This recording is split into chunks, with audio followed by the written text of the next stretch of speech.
Yet, like many businesses, the government had to act quickly to adapt our services to meet the needs of Ontarians.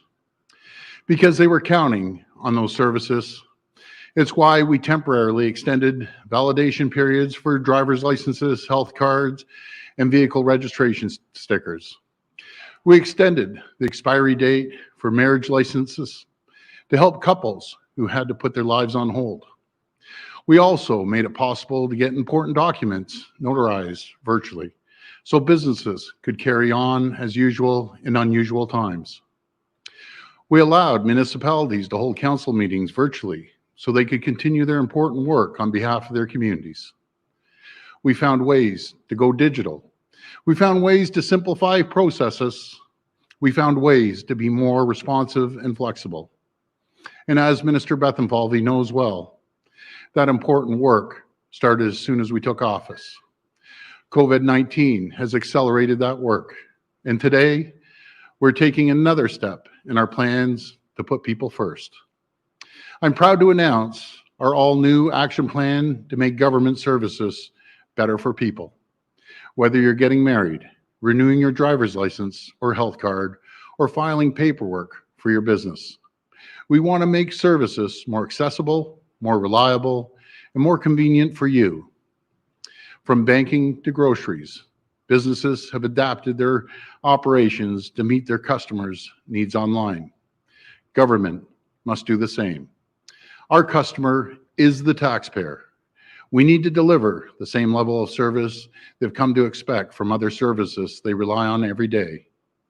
Our plan includes over 30 projects to improve government services. We'll bring in more services online, we'll reach people where they already live and work, and we will save them time and money. Some of the key projects include exploring how to make health cards, driver's licenses, and birth certificates digital and stored in a secure digital wallet. This new technology would allow you to securely access new services online, where previously you may have needed to go in person to prove your identity. We're also taking a look on how to buy things more cost effectively and efficiently across the entire province.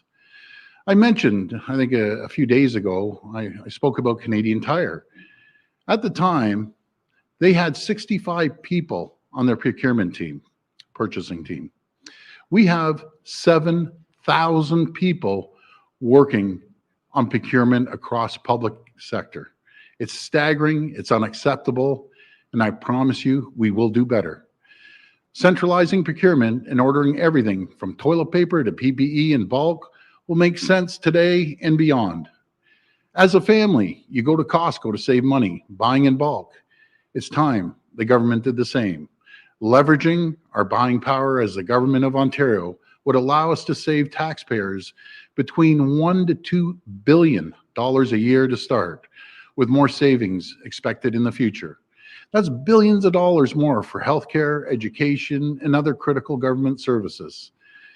And these are just two of many incredible projects to help modernize our government. Before I pass it over to Minister Bethlenfalvy, I want to share a message with the parents and the kids out there. I know you're looking for more information about what to expect for Halloween this year. We're trying to make it as safe and as simple as possible. My friends, we all know that this isn't going to be a regular Halloween, and the steps we take now will determine what the holiday season looks like this year. We just can't have hundreds of kids showing up at your door if you live in a hotspot, especially in apartment buildings. My friends, we need to work together this Halloween to protect Christmas and the holiday season this year. If you live in a hotspot in Toronto, Ottawa, York, or Peel, we would strongly recommend avoiding door-to-door trick-or-treating this year and finding other safer ways to celebrate with your household.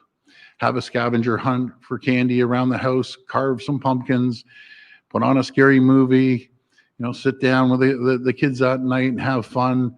For the other regions, we're asking for additional precautions. If you feel sick, please stay at home. When trick-or-treating, only go out with members of your household. Wear a proper mask, Costume masks are not a replacement. Stay 2 meters apart while waiting for candy.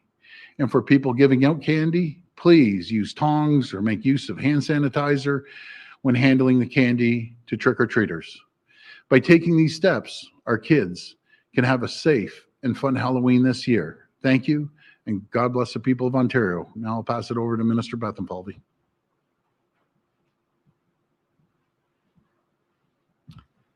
Thank you, Premier Ford, and good afternoon, everyone. I'm pleased to join Premier Ford today to announce Ontario's action plan to deliver more convenient, more reliable, and more accessible programs and services for the people of Ontario. We call it Ontario Onwards. Je suis heureux de me joindre au Premier ministre Ford aujourd'hui pour annoncer le plan d'action de l'Ontario qui rendra programmes et les services plus commodes, plus fiables et plus accessibles pour la population de l'Ontario. Il s'agit du plan Faire progresser l'Ontario. Throughout the pandemic, we know that the world has changed and government must change with it. But change in government is not always easy. It often requires a will and a drive to enable that shift. That is why our government is seizing this moment to deliver government programs and services which meet the public's needs with unprecedented speed and convenience. Ontario Onwards, Ontario's COVID-19 action plan for a people-focused government, is that plan.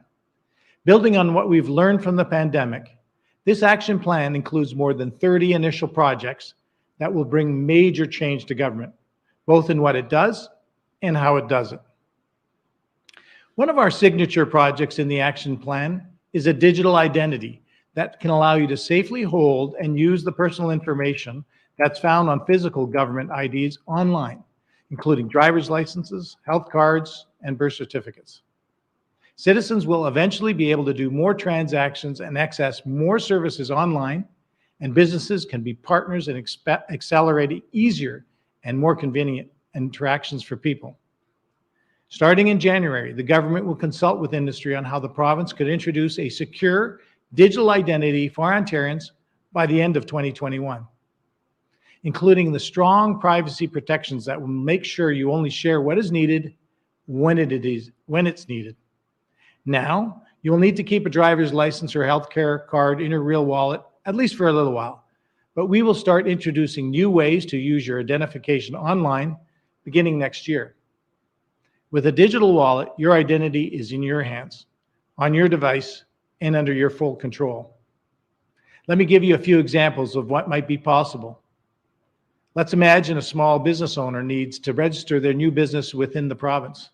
With a digital identity, the owner or authorized representative of one of the thousands of new businesses started every year in Ontario could skip one or many trips to an Ontario government office and use their digital ID to register their business online. A student could skip a trip to the bank to open their first account by verifying their identity online. And a senior could check into a doctor's appointment remotely from the parking lot or lobby, maintaining physical distancing and by avoiding the lineup in the waiting room. And here's another example. Each year, approximately 50,000 farm vehicle renewals are processed and can't currently be completed online. With a digital identity, an Ontario farmer could choose to renew their farming vehicles online instead of visiting a Service Ontario location in person. So these are just some possible ways that with a verified digital identity will make interactions with government for people and businesses simpler. With our action plan, we're transforming government, moving Ontario onwards, and putting the people at the center of everything we do. Thank you.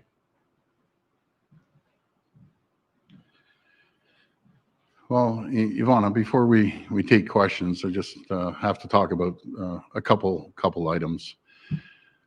So, folks, I guess what I'm asking the protesters for, they show up to my house every Saturday morning. This is not about me. I'm out of there. I'm not there. It's about, I got the best neighbors in the entire world. They're absolutely amazing people, but my street is packed with little kids.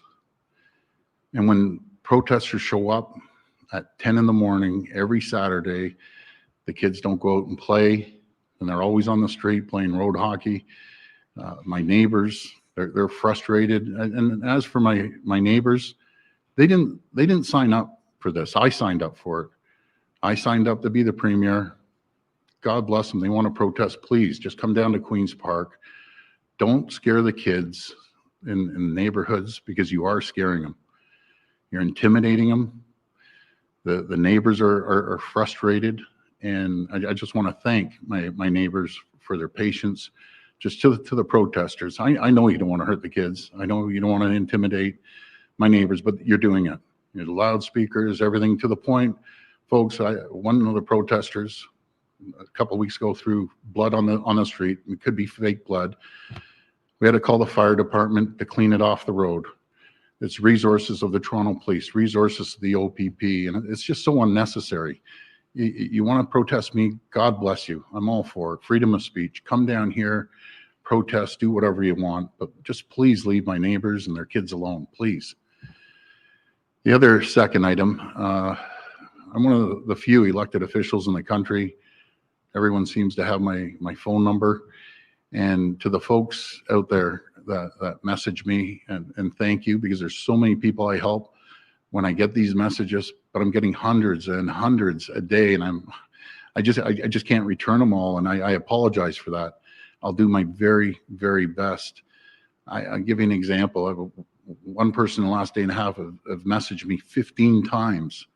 I can't help people when I'm getting 15 messages, and I'm getting hundreds and hundreds, and I've helped numerous people just over the weekend, but I just can't keep up. So if it's an emergency, and I really appreciate you getting in contact with me, I will get back to you. I just may need a day or two, because they're coming in so fast and furious. I just can't keep up, and I always believe in returning every message. So the more people message me that over meaningless stuff, then I can't take care of the people that need my help. So just please, I appreciate the messages, I appreciate the calls, but just please have patience. So those are my two items there, and I'll take questions now. We'll go to the phone line. And one other thing, I just want to talk about the dance studios. We're doing everything I can, working with Dr. Williams and the health table. I know Cabinet will be discussing this afternoon, and we'll have more to say after that. But I'm a big supporter of the dance studios. So we'll be ready for questions. Okay, we'll go to the phone line. First question, please. First question comes from Haley Cooper at News Talk 1010. Please go ahead. Hi, Haley. Thank you. Hi, Premier. We wanted to talk about Halloween. So parents have already come up with creative solutions for Halloween. We've seen candy chutes created that allows for proper physical distancing.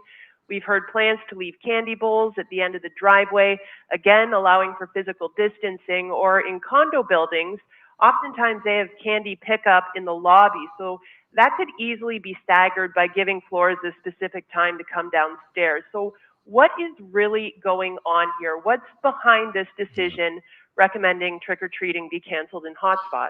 Well, before I pass it over to Dr. Williams, I just have to tell you, I'm not canceling Halloween. What we're asking, please, the kids just don't go door to door in the hotspots. I know I have 4 kids, and when they grew up, Halloween, it's huge. It was huge when we all grew up, and it's tough, but I just can't have, like, in our house, we have 100 kids, and you know, it's not safe right now. It just isn't safe to have. And as for the apartments, you know, I used to be down at the apartments up in Rexdale, and they'd have it in the lobby, and you'd have 50 kids jammed in there getting in. A lot of apartments don't have that. They go door to door. So, you know, having all the kids lined up in the lobby, it's not safe. But please celebrate Halloween. Just celebrate it in different ways. As I mentioned, you know, do the pumpkin carving, have fun at home. You know, you think I like doing this? I hate doing this. You know, Halloween's important. Like kids, it means everything. And I don't like doing this, but we have to do it to keep everyone safe. I'll pass it to Dr. Williams. Yes, well, thank you, Premier, and I agree. It's not something that we want to do. But we know that with the evidence we see with lots of community transmission, we're talking about especially those areas that are in the modified 2 level, that's Toronto, York, Peel, and Ottawa, that we're concerned with the level of community transmission at this time, to have extra caution and to say that we're recommending not to celebrate it in the normal door-to-door way.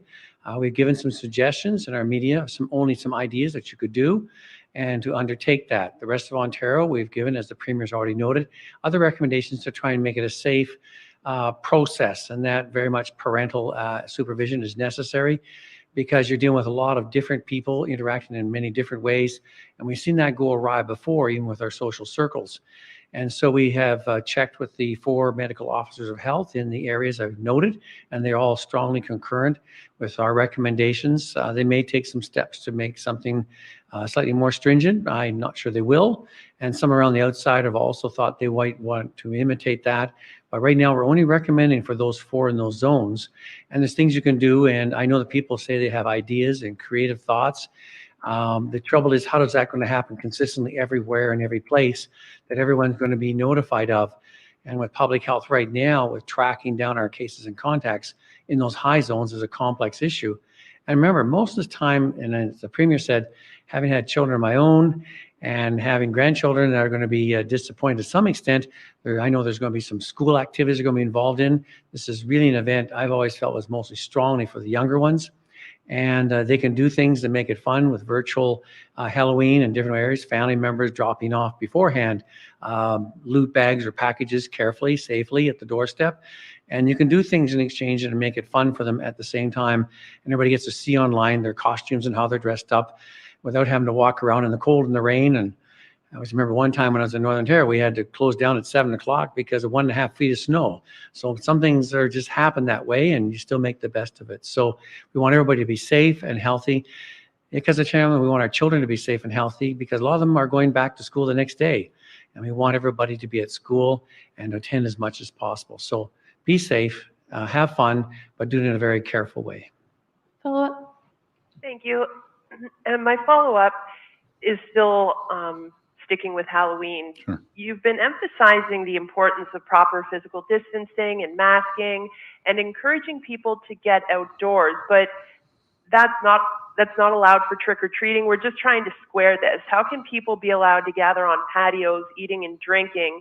Neither of the food that's served on patios or the drinks are prepackaged, but kids can't walk with their parents outside in a full costume and have pieces of prepackaged candy fall into a bag. Here, Haley, I hear you. But believe me, I don't want to be the bad guy out there that says kids can't go trick-or-treating. I don't want that. As I won't mention, but one of the mayors said, hey, at least I don't have to be the bad guy that has to cancel Halloween. You do. Like, I don't want to be doing that. Believe me. But when you have the kids going up, and the groups may go up 4 or 5, and you're sticking your hand in the candy jar and then handing it over. A lot of times what we would do, we hand out the container and say, okay, kids, take what you want. They're sticking their hands in. I'm just following the health advice. I'm following the doc's advice. I'm following all the chief medical officers' advice locally. Toronto doesn't want it. Peel doesn't want it. York doesn't want it. Ottawa doesn't want it. What can I do? I can't go up there and say, okay, forget docs. I'm not listening to you. All the kids go out there and go door to door, stick your hands in those bags, and God willing, God forbid something happens. I just can't chance it. I'm not canceling Halloween. Let's just not go door to door in the hotspot areas, because those regions I counted up make up out of all the cases. The vast majority, I think it was 90% between those 4 regions, and the rest of the province, which is massive, is okay. But that's what I got to say about that. I feel terrible. I do. Just terrible about it. Next question. Next question comes from Brian Lilly at the Toronto Sun. Please go ahead. Hi, Brian. Hi, Premier. I'd like to hear from yourself and from Dr. Williams on this. I get you don't want to be the bad guy on Halloween. Yeah. Fully understand that. But we keep being told that you've got to be in close contact with someone for 10 to 15 minutes to contract COVID-19. Then, you're effectively canceling Halloween. You're telling people not to go trick-or-treating.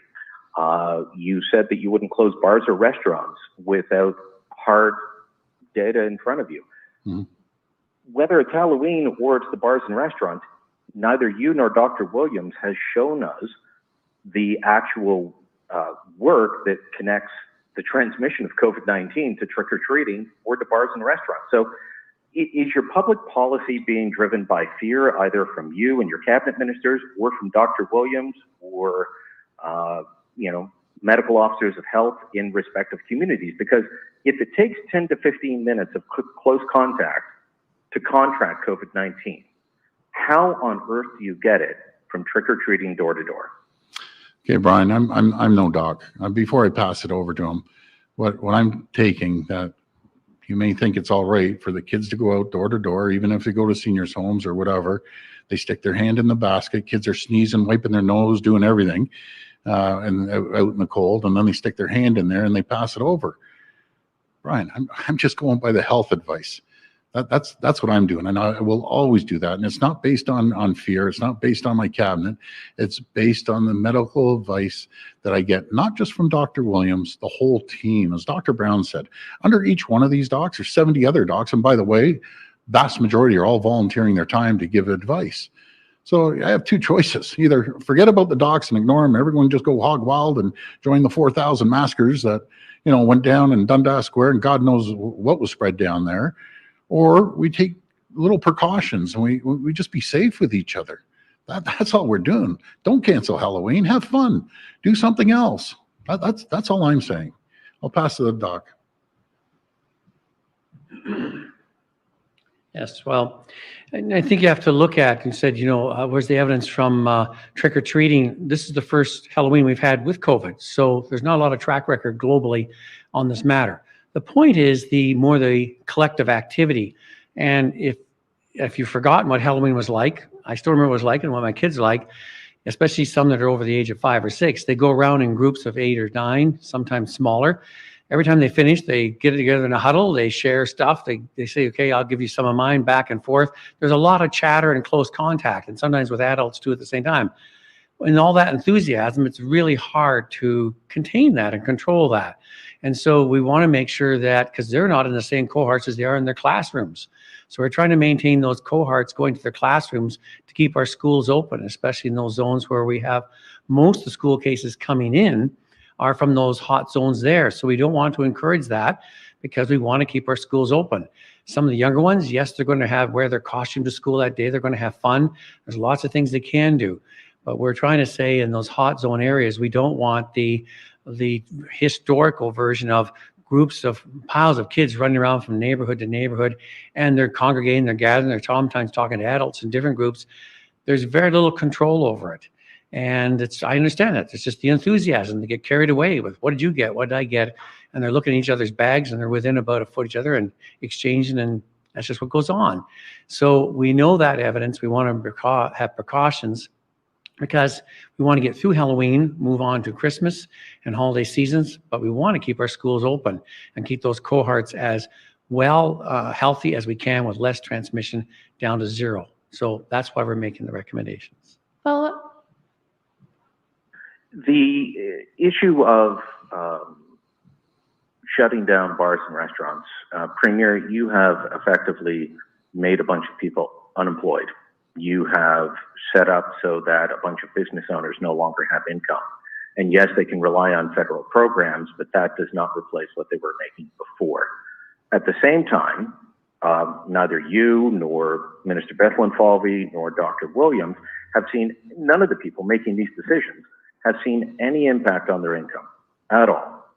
And I'm wondering, have you looked further into the fact that while there are many civil servants who are working above and beyond what they normally would during the pandemic, there are others, because of the nature of their jobs, have not been able to work while they're at home, and yet they have been receiving their entire paycheck the entire time. How is it fair for you to shut down private businesses and tell them that you need to bear the brunt of this, while keeping civil servants who have not been working because they can't do their jobs from home on full pay? Well, before I pass it over to Minister Bethlenfalvy, Brian, I've talked to so many restaurant owners, and it's terrible. You're 100% right. Even though we're giving $300 million, we're paying with the feds 90% of the rent, paying 65% of their wages. Nothing's better than keeping the doors open to have people sit in there. And I've talked to restaurant owners over the weekend, and these are the people we're trying to help with everything we possibly can. But again, COVID sucks. What can I say? It's terrible. It's just a terrible, terrible thing, and it's not fair to any single person. And as for the public service, they are working. They're working from home, and we try to bring them back until we hit the second wave again, but they're still working at home. And as for wages, you mentioned it. I might as well mention it. I've kept it. I haven't told anyone any of this, but I know it's not much. It's peanuts, but I gave back $10,000 of my salary, 10% of my MPP salary, along with the Minister of Finance. I haven't advertised that. We did it months ago, and when I was a councillor, I gave back 4 years of my salary. It's not about my salary. I understand what you're saying. Government workers are getting paid and other people are struggling. These people, the government workers, they're still working from home, as a lot of people are, and I want to get everyone back. Believe me, I do. I'll pass it over to Minister Bethlenfalvy. Thank you, Premier, and thank you, Brian, for the question. It has been a hard time for everybody in this province. I work closely with the Premier, and I can see him work 24/7 to keep people safe. And I know how difficult it is for him to have to make these decisions along with the rest of us, as well as Dr. Williams. I can say the same thing about the Ontario Public Service. 60% are at the workplace. There are many who continued working right through the pandemic. Our Ontario Provincial Police, our corrections officers, many in the Ministry of Natural Resources, Environment. I can also tell you those who work remotely, many of whom work in Treasury Board, for example. We've had more meetings in the last 7 months than we typically have in a 2-year period. Every one of those meetings requires preparation of materials so that we can make informed decisions that matter to the people's lives. The healthcare system. I was up here last week talking about how we would spare no expense to provide the firepower to our Minister of Health, to our Premier, because that is our priority. And the better that we do on the healthcare side, the better chances we've got with the economy. So we're all in this together, and I'm very proud to work with the many people at the Ontario Public Service. Thank you. Next question. Next question comes from Rob Ferguson at the Toronto Star. Please go ahead. Hi, Rob. Hi, Premier. I'm just wondering, back to Halloween, just for a quick question before I move on. Sure. There's some pushback from doctors on this, on social media, some infectious disease doctors and whatnot, who are normally in favor of more restrictions. So how do you parse that? Do you think you've gone too far? And they do talk about inconsistencies, such as, you can have lunch on a patio with people you don't live with, but kids can't go to door-to-door trick-or-treating. So how are you going to square that? It's about limiting, the spread. That's what it is. Again, as Dr. Williams said, we haven't went through this when there's Halloween, and we have the best docs in the world right here in Canada, and the docs are human beings too. They aren't all going to agree, but I can line up probably hundreds, if not thousands, that agree with moving forward in a very cautious way. And of course, if I dig deep enough, I'll find docs that are great docs that may not agree. But at the end of the day, I have to rely on my Chief Medical Officer of Health, Dr. Williams, the health team, all the 34 Chief Medical Officers around the province, and I'm going to take their advice. All the other advice is welcome, but I got to listen to the docs that are on the health table. Follow-up? Yeah, just to the Premier and maybe over to Dr. Williams on this too. You were both talking about we need to be careful on Halloween to increase the odds that we might be able to do some family gatherings at Christmas. So given where we are now, where are we going to have to be and when are we going to have to meet those targets in order for Christmas to be clear? Do we need under 200 cases a day? Like what do we need case positivity rates below 1.5%? I'm just looking for some benchmarks for allowing things to happen at Christmas. Yeah, that's a good question, Rob. And I wish I had a crystal ball. What are we, about 65 days away from Christmas or there and abouts, and the holiday season? And I wish I had a crystal ball to say where we were. Let's reverse back 60 days where we're at. 60 days, we were seeing the numbers drop. We were getting below 100, trying to get life back to normal. And all of a sudden it just came back. But it's not just here, it's all over the world. And if you look at 100,000 cases around the country, you know, Quebec's way ahead of us with, I think, 109, and Alberta's ahead of us, and Manitoba's ahead of us. And I think I got the numbers here. Here we are here. Ontario has the lowest active rates of COVID cases per 100,000 people in Canada, one of the lowest. BC's lower. But compared to Quebec at 104, Manitoba 122, and Alberta at 65, much smaller provinces. And we have 41 cases compared to theirs. We must be doing something right, you know, everyone. And when I say we, I always say the people of Ontario. It's not just the government. So I'll pass it over to Dr. Williams.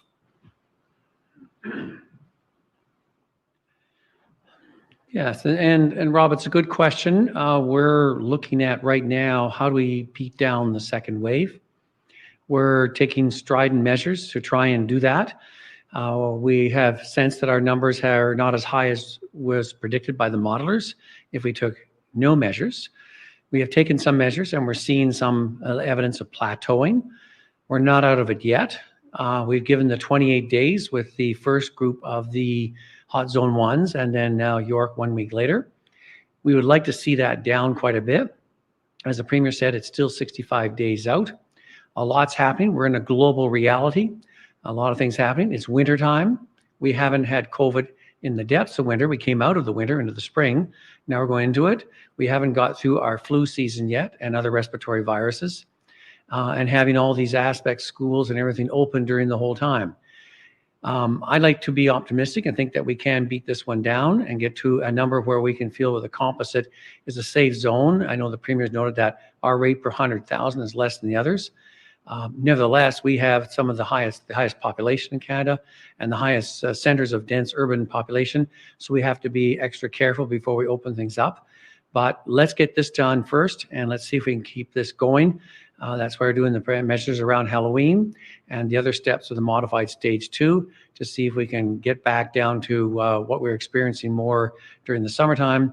But it's not summertime, it's winter. And so we're going to have to keep that in mind and see how we experience that and how well we can do what we've done so well so far.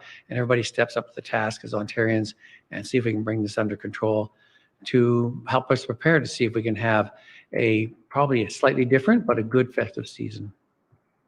Next question. And the other thing, actually, before I just want to follow up with Dr. Williams, the other thing, Rob, that's going to help tremendously, it's just one tool out of many measures, because there's multiple measures that we can take. But I think one area that's going to be a game changer for all of us is when we get the rapid test and the antigen test that we can find out in 10, 15 minutes. And we're waiting for delivery on that. I personally think that's going to be a big game changer. Not everything, but it's going to really, really help us. Imagine getting a test and either you're going into the place or you aren't going in, and it'll be able to narrow it down. So I think that will be one of the tools that will help us within the next 60 days. Next question. Next question comes from Graham Richardson at CTV Ottawa. Please go ahead. Hi, Graham. Hi, Premier.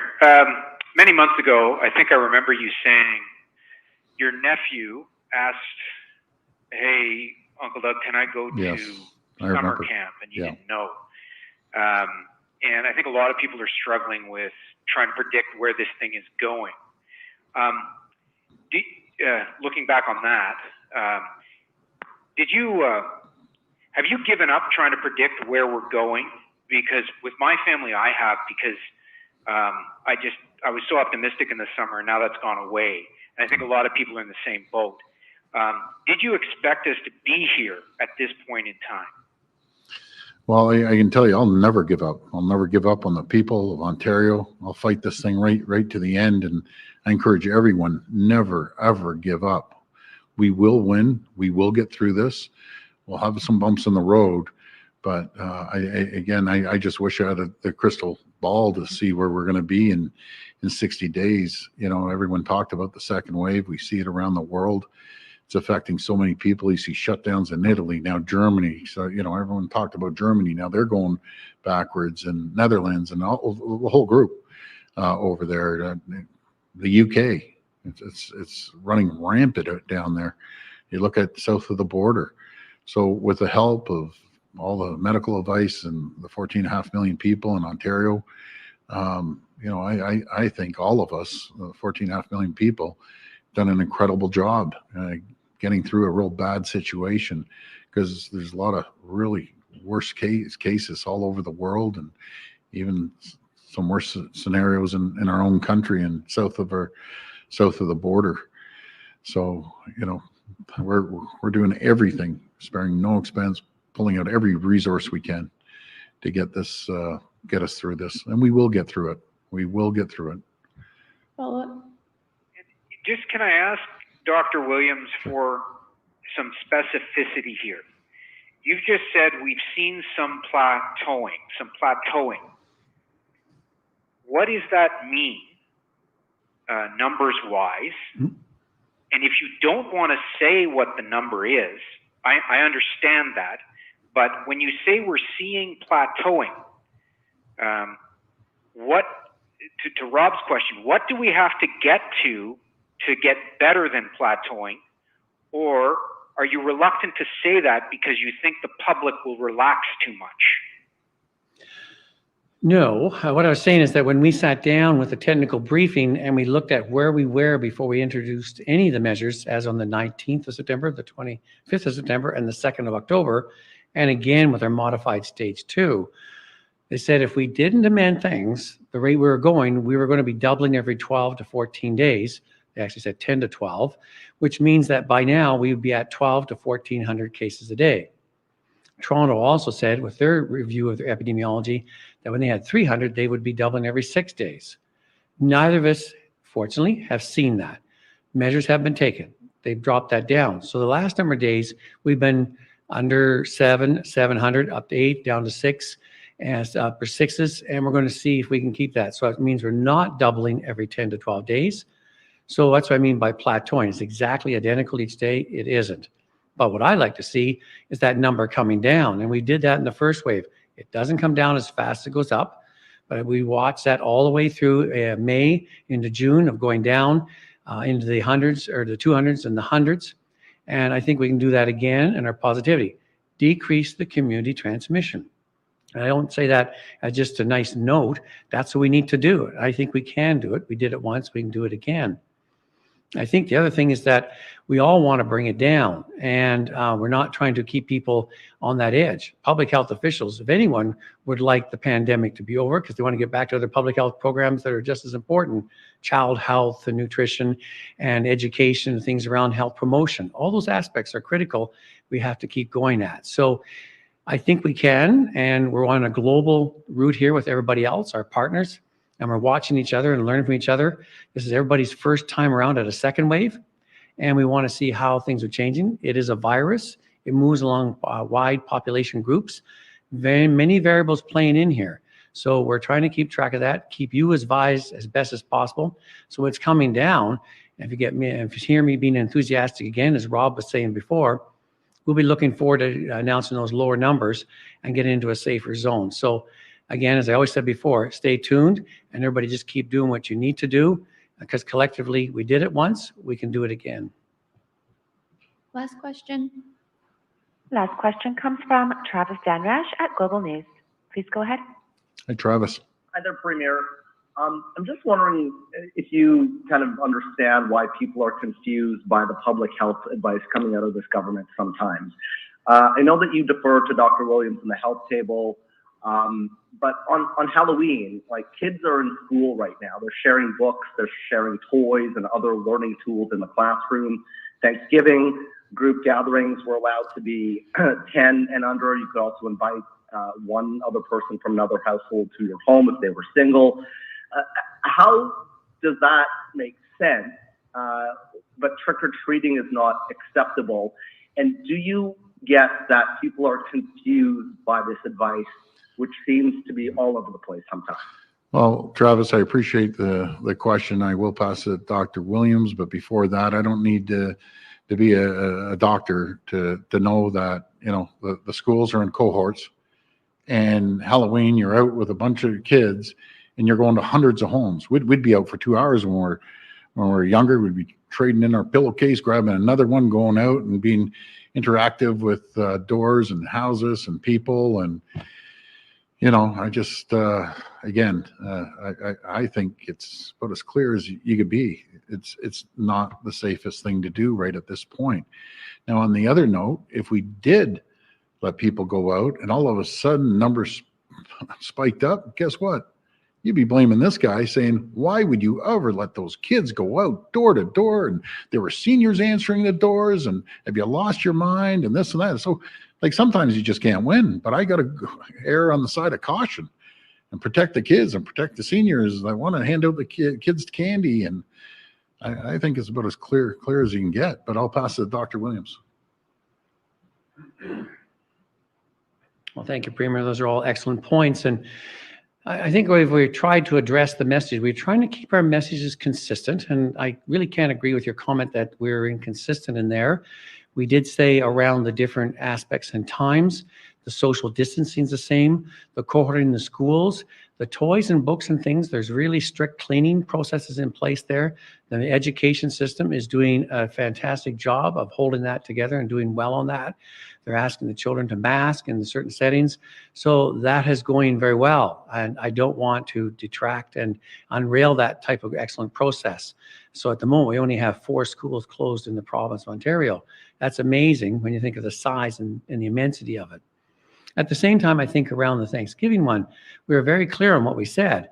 And I think what happens sometimes is that people make comments and they get quotes from the media, from different experts, A, B, and D.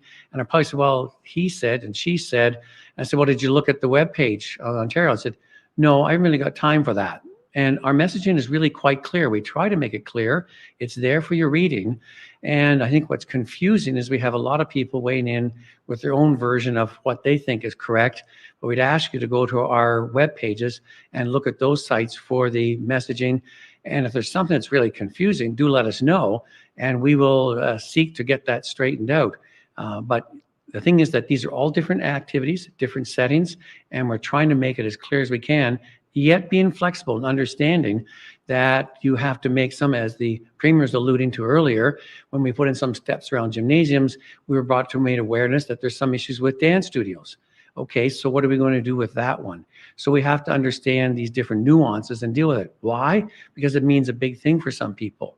That means there's going to be some other variations in there. You'll have to go to our webpage with the Ontario site to look for the true direction. And if there's questions, ask your local public health for interpretation, or ask us, and we'll seek to uncover or deal with any uncertainties that you may have or confusion that you may see or read in there.